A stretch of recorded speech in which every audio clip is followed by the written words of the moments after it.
आज है 4 अक्टूबर 2024, दिन शुक्रवार। Welcome back to clean news UP. चलिए देखते हैं उत्तर प्रदेश की 25 फटाफट बड़ी खबरों को। यूपी के 260 गांव बनेंगे इको विलेज, होगी केवल प्राकृतिक खेती, रसायनों का प्रयोग नहीं। उत्तर प्रदेश के 260 गांव को इको विलेज के रूप में विकसित किया जाएगा। चयनित इको विलेज में सिर्फ प्राकृतिक खेती होगी।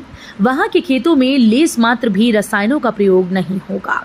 इको विलेज में केवल प्राकृतिक संसाधनों का उपयोग होगा और नवीनीकृत ऊर्जा से सारे इको विलेज जगमगाएंगे। रिसाइकलिंग तकनीक से जल संरक्षण किया जाएगा, जिसे सिंचाई से लेकर पेयजल तक में इस्तेमाल किया जाएगा।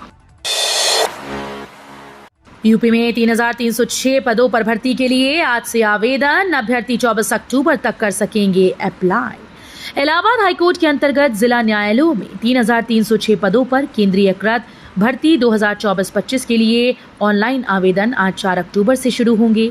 हाईकोर्ट की वेबसाइट पर जारी सूचना के मुताबिक इच्छुक अभ्यर्थी 24 अक्टूबर तक आवेदन कर सकते हैं। कक्षा 6 से लेकर स्नातक योग्यताधारी 18 से 40 वर्ष के अभ्यर्थियों से विभिन्न पदों पर आवेदन मांगे गए हैं। आगरा को मिलेगी लखनऊ तक की नई वंदे मेट्रो, जोधपुर तक मिलेगी 5वीं वंदे भारत। आगरा को जल्द देश की दूसरी मेट्रो वंदे भारत ट्रेन मिलने जा रही है। रेलवे बोर्ड दीपावली के आसपास आगरा कैंट से लखनऊ के बीच मेट्रो वंदे भारत ट्रेन चलाने को तैयार है। आगरा रेल मंडल ने ट्रेन के परिचालन की तैयारियां शुरू कर दी। संभव है कि metro Vande Bharat train Agra fort Lucknow intercity का स्थान ले सकती है। दिवाली पर महिलाओं को मिलेगा तोहफा, फ्री में सिलेंडर बांटेगी योगी सरकार। इन लोगों को मिलेगा लाभ। योगी सरकार हर साल की तरह इस साल भी महिलाओं को दिवाली पर तोहफा देने जा रही है। योगी सरकार प्रधानमंत्री उज्ज्वला योजना के तहत यूपी के लाभार्थियों को फ्री में दिवाली पर एक सिलेंडर देगी। लाभार्थियों को फ्री में सिलेंडर देने की प्रक्रिया शुरू कर दी गई। हालांकि अभी सरकार की ओर से कोई आदेश नहीं आया, लेकिन सरकार ने इसका नीतिगत निर्णय ले रखा है, इसलिए आदेश आना औपचारिकता है। केजीएमयू में बोन मैरो ट्रांसप्लांट के लिए मरीजों को नहीं करना पड़ेगा इंतजार, अलग से बनेगी ट्रांसप्लांट यूनिट। लखनऊ के केजीएमयू में रक्त कैंसर, थैलीसीमिया व एप्लास्टिक एनीमिया से पीड़ित मरीजों को और बेहतर इलाज मिलेगा। इन मरीजों को बोन मैरो ट्रांसप्लांट के लिए इंतजार नहीं करना होगा। पीजीआई व देश के दूसरे मेडिकल संस्थानों तक दौड़ भी नहीं लगानी होगी। केजीएमयू में अलग से बोन मैरो ट्रांसप्लांट यूनिट बनेगी। कुलपति डॉक्टर सोनिया नित्यानंद ने बताया कि 8 बेड की यूनिट शताब्दी भवन के हेमेटोलॉजी विभाग में स्थापित की जाएगी। 12वीं पास महिलाओं के लिए आंगनबाड़ी में यूपी सरकार ने निकाली बम्पर भर्ती। उत्तर प्रदेश के 12वीं पास महिलाओं के लिए खुशखबरी है। राज्य सरकार ने अलग अलग जिलों व शहरों के लिए आंगनबाड़ी भर्ती निकाली है, जिसमें इच्छुक महिलाएं आवेदन कर सकती हैं। भर्ती हमीरपुर, अमेठी, वाराणसी, कन्नौज, झांसी, महोबा, संत कबीर नगर के आंगनबाड़ी केंद्रों के लिए निकाली गई। हालांकि खबरों के मुताबिक अभी अन्य जिलों के लिए भी ये भर्ती नोटिफिकेशन जारी किए जाएंगे। नई तकनीक से 2 हिस्सों में नहीं बचेगी ट्रेन। 130 की रफ्तार पर भी नहीं महसूस होंगे झटके। रेलवे ने 2 बोगियों को जोड़ने वाली कपलिंग बदलने की कवायद शुरू कर दी है। एलएचबी रेक की बोगियों को सेमी ऑटोमेटिक कपलिंग से जोड़ा जाएगा। ये कपलिंग तेज रफ्तार में भी नहीं खुलेगी। 130 की रफ्तार पर भी झटके नहीं महसूस होंगे। पूर्वोत्तर रेलवे में semi automatic coupling system LHB बोगियों में लगाने को लेकर योजना तैयार की जा रही है। योगी सरकार का बड़ा आदेश, अधिकारी हो या कर्मचारी, इस गलती पर नहीं मिलेगी ऑफिस में एंट्री। यूपी में अगर आप सरकारी कर्मचारी या अधिकारी हैं तो ये गलती आप पर भारी पड़ सकती है। दरअसल योगी सरकार ने राज्य कर्मचारियों और अधिकारियों के लिए सड़क सुरक्षा अभियान के तहत बड़ा आदेश जारी किया। आदेश में कहा गया कि सरकारी अधिकारी कर्मचारी अगर बिना हेलमेट और बिना सीट बेल्ट के पाए गए तो उन पर कार्रवाई होगी। अयोध्या राम मंदिर के दूसरे तल पर छत पड़ी, तीसरे तल पर गुड़ी मंडप का काम जारी। वर्षा से बाधित राम मंदिर निर्माण फिर गति पकड़ने लगा है। राम मंदिर के दूसरे तल पर भी छत पड़ गई और तीसरे तल पर गुड़ी मंडप का ऊंचाई प्रदान करने के लिए स्ट्रक्चर तैयार किया जा रहा है। राम मंदिर के मॉडल के अनुसार मंदिर के शिखर को छोड़कर 5 मंडपों का निर्माण तय है। इन सभी मंडपों की ऊंचाई बढ़ते क्रम में निर्धारित की गई। इसमें मंदिर के ठीक प्रवेश द्वार पर रंग मंडप स्थित है। इसकी ऊंचाई प्रथम तल तक है। 10 रुपए गड्डी बिकने वाला पालक पहुंचा 160 रुपए किलो। सब्जियों के दामों में भारी इजाफा। श्राद्ध पक्ष की समाप्ति और नवरात्रि की शुरुआत से पहले सब्जियों के भाव में जबरदस्त इजाफा हुआ। अंदाजा इस बात से लगाया जा सकता है कि 10 रुपए प्रति गड्डी बिकने वाला पालक 160 रुपए किलो तक बिक रहा है। वहीं मेथी के दाम 300 रुपए प्रति किलो तक हैं। बुधवार को शहर के सब्जी बाजार पड़ाव दुबे, बाराद्वारी, हाथरस अड्डा, जयगंज, जीटी रोड, औरंगाबाद क्षेत्र में सब्जियों के भाव लिए गए तो आलू, प्याज, टमाटर से लेकर सभी तरह की हरी सब्जियां महंगी ही बिकती दिखी। बीएचयू में गैंगरेप के खिलाफ प्रदर्शन करने वाले 13 छात्र सस्पेंड। अखिलेश ने की निंदा, यूपी सरकार से किया सवाल। समाजवादी पार्टी के प्रमुख और पूर्व सीएम अखिलेश यादव ने बीएचयू में आईआईटी की छात्रा से सामूहिक बलात्कार के खिलाफ कथित रूप से प्रदर्शन करने वाले 13 विद्यार्थियों को निलंबित किए जाने की शर्मनाक बताते हुए निंदा की, साथ ही यूपी सरकार से सवाल जवाब भी किया। अखिलेश ने कहा कि भाजपा सरकार न्याय के लिए आवाज उठाने वालों को प्रताड़ित कर क्या संदेश देना चाहती है। यादव ने बीएचयू में आईआईटी छात्रा के साथ पिछले साल नवंबर में सामूहिक बलात्कार की घटना के खिलाफ कथित तौर पर विरोध प्रदर्शन करने वाले 13 छात्र छात्राओं को विश्वविद्यालय प्रशासन के द्वारा 15 से 30 दिनों की अवधि के लिए निलंबित किए जाने की कड़ी निंदा की। यूपी के अलग अलग जिलों में 20 आईपीएस को भेजा गया। उत्तर प्रदेश की योगी सरकार ने ट्रेनी आईपीएस को फील्ड पर उतार दिया है। 2021 से लेकर 23 बैच के करीब 20 आईपीएस अधिकारियों को अलग अलग जिलों में भेजा गया। डीजीपी मुख्यालय ने 2021-22 और 23 बैच के ट्रेनी आईपीएस अधिकारियों को व्यवहारिक प्रशिक्षण के लिए कमिश्नरेट और जिलों में भेजा है। दिवाली पर शुरू होगी 4 आवासीय योजनाएं। यूपी के शहर में मिलेगा बुकिंग का मौका। उत्तर प्रदेश आवास विकास परिषद लखनऊ में 4 आवासीय योजनाएं लाने जा रहा है। इसमें प्रीमियम के साथ साथ साधारण योजनाएं भी शामिल हैं। लोगों को इनमें बुकिंग का मौका दिवाली तक मिलेगा। अवध विहार और वृंदावन में भूखंडों की एक प्रीमियम योजना आ रही है। अवध विहार में एक साधारण योजना भी लाई जा रही है। साधारण योजना में सस्ते भूखंड मिलेंगे, वहीं प्रीमियम योजना में महंगी कीमत पर भूखंड आवंटित होंगे। कांग्रेस और राहुल गांधी से पूछिए कहां है खटाखट खटाखट। हरियाणा में विपक्ष पर बरसे सीएम योगी। यूपी के मुख्यमंत्री योगी आदित्यनाथ ने कहा कि कांग्रेस का हाथ माफिया के साथ है। कांग्रेस का हाथ ड्रग, भूमाफिया, कैटल माइनिंग माफिया और दंगाइयों के साथ है। जगत जननी मां भगवती के उपासक, समाज का माफिया व देशद्रोही तत्व बाल बांका भी नहीं कर सकते।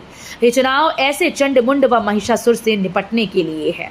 यूपी में 7.5 साल में दंगा नहीं हुआ, लेकिन इनके पहले हर दूसरे तीसरे दिन दंगा होता था। महीनों कर्फ्यू लगा रहता था। हमने दंगा करने और करवाने वालों को चेताया कि ऐसा किया तो उल्टा टांग कर मिर्च का झोंका लगा देंगे। गाजियाबाद से ग्रीनो वेस्ट और जेवर एयरपोर्ट नए मेट्रो रूट को मिली मंजूरी। कहीं आपके इलाके से तो नहीं गुजर रही। मेट्रो का इंतजार कर रही ग्रेटर नोएडा वेस्ट की बड़ी आबादी के लिए अच्छी खबर है। ग्रेटर नोएडा वेस्ट मेट्रो के नए रूट को मंजूरी मिल गई। साथ ही गाजियाबाद से होकर जेवर एयरपोर्ट तक इसका सीधा कनेक्शन होगा। महिला सुरक्षा के लिए अनोखी पहल। नवरात्रि के पहले दिन से ई रिक्शों पर लगना शुरू होगा क्यूआर कोड। उत्तर प्रदेश के बांदा में महिला सुरक्षा को मजबूत करने और अपराधों पर लगाम लगाने के लिए जिले में एक नई पहल की शुरुआत की गई।